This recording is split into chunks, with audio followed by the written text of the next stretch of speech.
Одоо та нар өчигдөр хардаа төвийн мэдээлэл гол сонингуудаар хэн Рио Тинтог өмөрч гарч ирв. Одоо урагчид ил болж байна. Даваас өрн Болор чулуун тэргүүтээ шудраг гишүүд улсын их хурал дээр байдаг тэнхээгээр тэмцэж байна. Төрж шургалсан сайд синтетэ Рио Тинтогоос допинг авдаг хуулцнууд үеийн үедээ хүчтэй байсан, одоо цаг нь дуусч байна. Үнэнд гүйцэтгэж байна. Үнэнд гүйцэгдэж байна.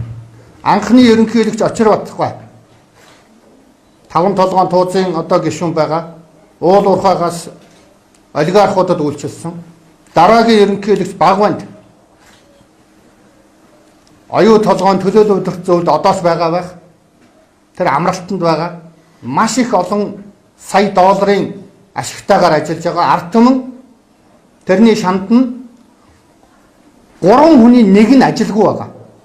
Ядуурлаар бид 34% болчлоо. 18% нь одоохон ядуурл руу орох гэж байхад бэлэн болцсон гэж Дэлхийн банкны судалгаагаар гарсан. Үндсэндээ Монголын ард түмний 50% нь ядуу байгаа.